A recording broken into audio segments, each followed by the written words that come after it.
Pag-aralan ng wasto, panatiling sariwang hangin. Dito po sa step 6 ng discharge permit application form, meron ditong mga kailangan na i-accomplish. Isa dyan ang pag-upload ng required documents, supporting documents for discharge permit application. Pero bago tayo mag-discuss tungkol dyan, kung hindi ka pa nakakapag-subscribe or join dito sa ating channel, please join or subscribe. And I hope makatulong tayo sa community. Bilang mga pollution control officer ng ating mga kumpanya na nag-a-apply ng wastewater discharge permit, kailangan natin i-prepare ang mga documentary requirements, the required documentary requirements for discharge permit application. At dito sa step number 6, dito natin ina-upload ang mga requirements po sa pag-apply ng discharge permit. Sa step number 1, dinideclare mo kung anong type of application. Kung sinasabi mo na new application, dito sa step number 6, dito rin ililista, ipapakita kung ano ang mga requirements. So halimbawa, mag-a-apply ako for the first time ng discharge permit, may kanyang sets of requirements. And i-upload mo dito sa step number 6 yung mga required documents. Papaano? Just select this button or click this button, add file, and then i-add mo yung file na nasa inyong computer sa system. Once na nag-upload ka ng file, tinatanong ka kung anong klaseng file yung ina-upload mo, like water billing statement. Pag na-upload mo yon, magkakaroon ng check yung item na water billing statement.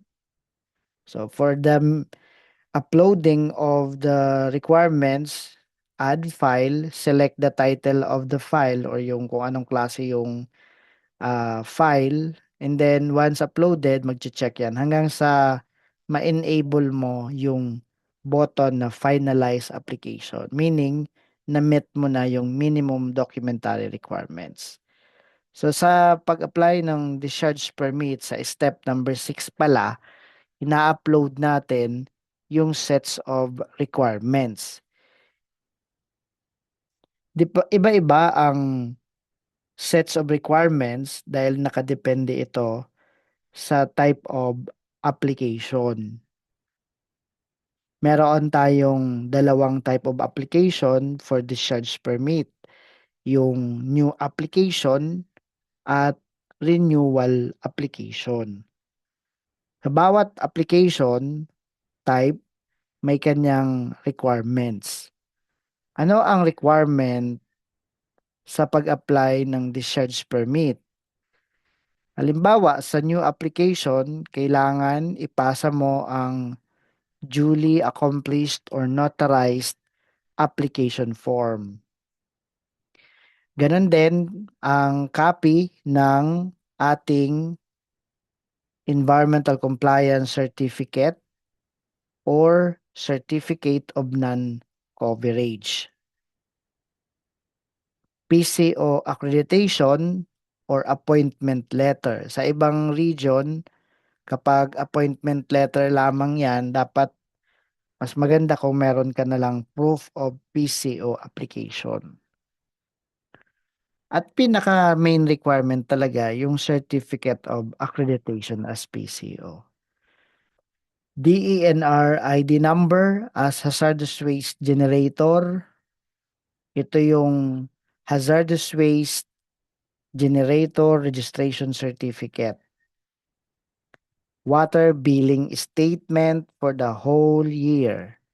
At kung hindi po kayo connected sa local water provider, water district, MWSS, Maynilad, Manila Water.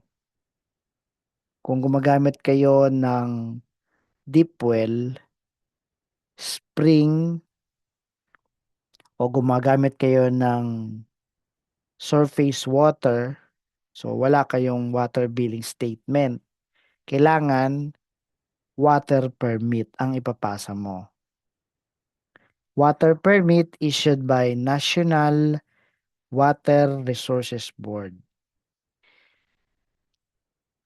Plan and elevation layout of the wastewater treatment facility. Kung meron kang septic tank na ginagamit lamang, yung drawing nito, signed and sealed by sanitary or chemical engineer. So yung ating septic tank, merong length, width, height, papakita mo yon. Meron din yung vicinity map of the plant, signed and sealed by sanitary engineer din. Ganon din ang wastewater line layout. Mula sa source of wastewater generation, nung ikaw ay nag-flush ng toilet, so sa comfort room, papunta na ang linya sa septic tank. So sa drawing mo, papakita mo yung line na yon, yung sanitary line. Again, the layout shall be signed and sealed by sanitary engineer. Ganon din ang engineer's report. Meron tayong ipapasang requirement na ito at we need to follow the outline. Itong outline na makikita mo rin sa step number 6. For discharge permit, engineer's report with at least containing the following. Ano yon? Yung name of project, brief description of manufacturing process involved, if nasa manufacturing, production capacity, quality or volume, and the generic name of the product. So yan ay kung meron kayong product nga at nasa manufacturing or processing firm. At kung hindi man sa manufacturing, processing, kung meron ngang product, kailangan ibigay daw yan sa report. The nature and character of the applicant's wastewater and its physical and chemical composition.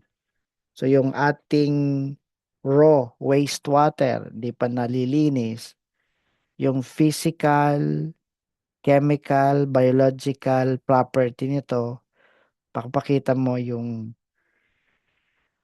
mga concentration nito before treatment. Then the total daily volume of discharge of raw wastewater. Related ito doon sa water consumption natin. Treatment process and estimated treatment efficiency. Maglalagay ka ng wastewater treatment system. Ano ngayon ang process involved at ano ang efficiency removal. Nako-compute naman yan eh. Like, ilan ba ang concentration ng papasok na biochemical oxygen demand? Let's say, 300 milligram per liter. Paglabas ng ating treatment facility, yung 300 na ginalang 10 milligram per liter. You can determine the treatment efficiency. That is yung concentration nung pumasok minus concentration nung lumabas divided by yung concentration ng pumasok. So let's say 300 minus 10 all over 300 times 100, yan na yung efficiency. At dapat, sabi dito sa report, kailangan pumapasa o nami-meet yung effluent standard. Kailangan din sa engineer's report ang total daily volume of water consumption and discharge of final treated wastewater effluent. So, yun masasabi kung ilan ang nagagamit na tubig, ilan naman ang nadi-discharge. Baka ang iba na-recycle. The name of receiving body of water and its official water classification. Kailangan ma-identify mo ano ang nearest identified water body sa kayong classification. Para malaman mo yung body of water na malapit sa inyo na classified ng DNR, pwede kang pumunta sa website ng EMB through emb.gov.ph and then hanapin mo ang environmental statistics. Ito. Environmental statistics, diyan mo makikita yung mga water body na na-classify na ng DENR. Saan ka pupunta? Yung water quality management data. Click mo lang yung water quality management data at ipapakita sa iyo dyan yung water body. Yan. Click mo lang tong classification of water bodies. Papakita na sa iyo yung mga water bodies duly classified sa bawat region. So you can select kung anong region ka, papakita sa iyo. Halimbawa, region 4A. Papakita sa iyo. Basta select mo lang yung region. So mahalaga yan sa atin yung official water classification. Then information on flow measurement, equipment and procedure. Then pollution prevention or environmental management system, plan or program. So dapat nakalagay din daw ito sa ating engineer's report. Yung ating DNR ID number as a hazardous waste generator. So lagyan mo dyan ng information din sa report, the hazardous waste management, and then state the cost incurred in the installation and maintenance of wastewater treatment facility. So yan ang content ng engineer's report at signed daw ito ng engineer or accredited PCO. Ayun. So kapag nagsasubmit tayo ng engineer's report, dapat nakita yung mga information na hinihingi ng DNR-EMB. So sa engineer's report, maganda countersigned ito ng iyong managing head. Kung meron pang documents na hinihingi ang evaluator, other documents, ipapasa natin yan. Then, official receipt of payment para sa discharge permit application. Dalawa yan load-based fee at saka application fee. So, ang pinaka-fix dyan, yung application fee na 95 pesos. Yung load-based fee, depende to sa water consumption mo at iba pang factor. Anyway, kinukompute na lang yan ng system. Pero pagka mag-a-apply ka nga ng discharge permit, dapat magpapasa ka ng resibo, dalawa yon, load-based fee saka application fee. So ibang sets of requirements din pagka mag-renew ng application, discharge permit application, meron kang application form, copy of the latest wastewater discharge permit. Siyempre, renewal nga. Kailangan yung copy ng latest wastewater discharge permit. Kailangan din ang valid PCO accreditation, DNR ID number as waste generator. Yan pa din yung hazardous waste generator registration certificate.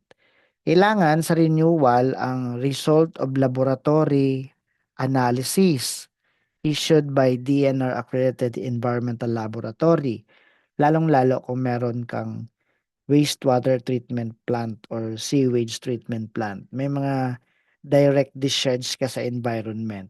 Pero kung wala kang direct discharge, meron kang septic tank lamang, mga septic bolt, o basta hindi tayo nagkakaroon ng direct discharge, hahanapin sa'yo yung siphoning certificate issued by DOH recognized service provider.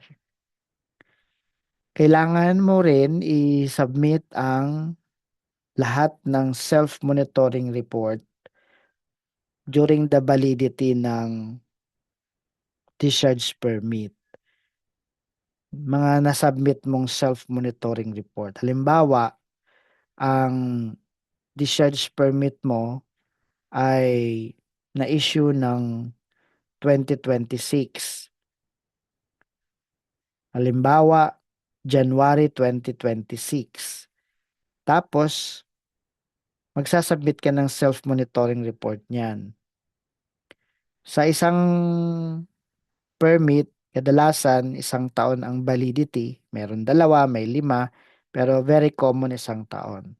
Kung nakapag-submit ka ng apat na self-monitoring report sa isang taon, validity ng discharge permit, yung apat na yon na self-monitoring report ang mga ipapasa mo sa renewal. At dahil online ang submission ng report, dapat pati yung acknowledgement na nakapag-submit ka. So, pinapadala yan sa iyong email, yung acknowledgement ng pagsasubmit ng online self-monitoring report. And then, proof of compliance to permit conditions, basahin mo lang yung discharge permit. May mga iba't ibang condition dyan. Gawan mo ng table. Let's say, condition number 1, ito yung condition. Condition number 2, ito yung condition. And then, additional column na sasagutin mo lang ano ang proof of compliance mo doon. Like, ang isa sa mga common permit condition, dapat mayroon kang PCO. So, ilalagay mo na ang company mo ay may accredited PCO na accredit ng ganitong panahon. Tapos, maglalagay ka ng additional column para sa attachment mo, yung or supporting document mo, like PCO accreditation certificate. Mga condition pa na submitted or submission of self-monitoring report. O ilalagay mo naman sa additional column na nakapag-submit ka ng self-monitoring report sa ganitong mga dates. Tapos i-attach mo na naman yung report. May mga condition sa iyong discharge permit, basahin, ilagay sa table, tapos lagyan mo ng supporting documents. And then, kung meron pang hinihingi na ibang dokumento, at ganun pa din, official receipt of payment for load-based fee and application fee. So, yan ang mga sets of requirements. Kung nakikita mo ang mga requirements na ito on the screen, pwede mong screenshot. Yan ang mga sets of requirements depende sa type of application.